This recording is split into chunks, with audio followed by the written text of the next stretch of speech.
Hi friends, welcome back to Mummy Vini.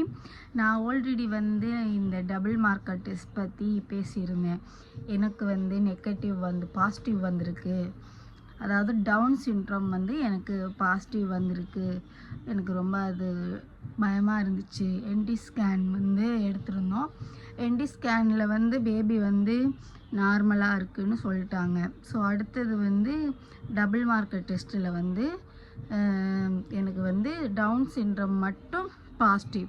Ratio 1:12 அந்த ratio இருந்துச்சு. அதாவது 12 ப்ரெக்னென்சியில் ஒரு ப்ரெக்னென்சி நமக்கு இந்த இஷ்யூ இருக்கும் அப்படின்னு.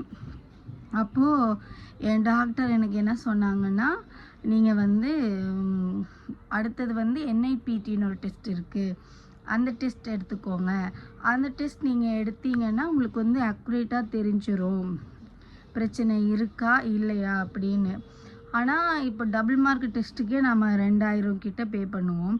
ஆனால் அந்த என்ஐபிடின்ற டெஸ்ட்டுக்கு எனக்கு நான் பே பண்ணது 15,000 பே பண்ணி அந்த என்ஐபிடின்னு டெஸ்ட் எடுத்தோம். அந்த ரிசல்ட் வாரதுக்கே ஒரு 15 days ஆச்சு நாம் கொடுத்து. ஸோ அந்த என்ஐபிடி ரிசல்ட் எனக்கு தேங்க் காட் எந்த பிரச்சனையுமே இல்லை அப்படின்னு வந்துருச்சு. எனக்காக ப்ரே பண்ண எல்லாருக்குமே ரொம்ப ரொம்ப ரொம்ப நன்றி. எனக்கு லாஸ்ட் நான் அந்த போட்ட வீடியோவுக்கு ஒருத்தங்க அவங்களுக்கும் இந்த பிரச்சனை இருக்குது, நான் கோத்ரூ பண்ணிகிட்ருக்கேன், 6.5 months ஆகுது இப்போ என் பேபி, எனக்கு இந்த டெஸ்ட்டெல்லாம் எடுத்தாங்கன்னு சொன்னாங்க. ரொம்ப ரொம்ப சூப்பர் சிஸ்டர். நீங்களும் பாசிட்டிவாக இருங்க, பேபிக்கெல்லாம் எதுவும் ஆகாது, எல்லாமே நல்லபடியாக இருக்கும். அதே மாதிரி எனக்கு இந்த ரிப்போர்ட் ரொம்ப நல்லாவே வந்துச்சு. டாக்டரும் எந்த பிரச்சனையுமே இல்லை அப்படின்ட்டு சொல்லிட்டாங்க. நான் உங்களுக்கு ரிப்போர்ட் அட்டாச் பண்ணுறேன் இந்த சைட்டில். எனக்கு இருக்கிற எல்லா டெஸ்ட்டுமே எடுத்தாங்களாம். ஓகே, எல்லாமே எடுத்து எனக்கு எல்லாமே லோ ரிஸ்க்குன்னு தான் வந்துச்சு. ஸோ அதனால் டாக்டர் சொல்லிட்டாங்க பேபிக்கு எந்த பிரச்சனையுமே இல்லை.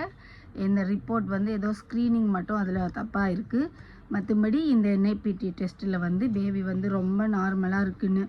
ஆனால் இந்த டெஸ்ட்டு வர்ற அந்த ஒரு 15 days நான் ரொம்ப மென்டலி எனக்கு என்ன பண்ணுறதுன்னு எதுவுமே தெரியல. எனக்கு இது செகண்ட் பேபி, ஃபஸ்ட் பேபி கிடையாது, செகண்ட் பேபி. ஃபஸ்ட் பேபி கூட நான் இவ்வளோலாம் கோத்ரோ பண்ணவே இல்லை.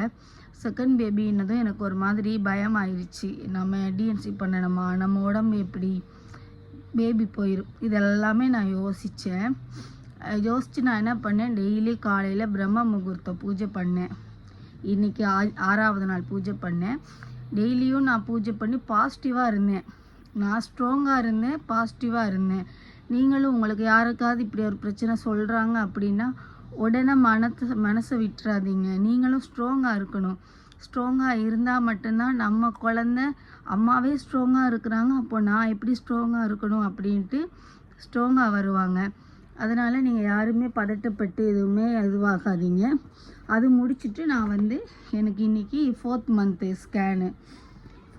ஸ்கேனுக்கு போயிட்டு இருந்தேன். அதுவும் நார்மலாக இருக்குதுன்னு சொன்னாங்க. ஆனால் ஒரே ஒரு பிரச்சனை, ப்ளசண்ட்டாக போஸ்டீரியர் அண்ட் லோ லைங்குன்னு சொல்லிட்டாங்க. லோ லைங்குன்னா நஞ்சு கொடி கீழே இருக்குது, இன்னும் மேலே போகலன்ட்டு.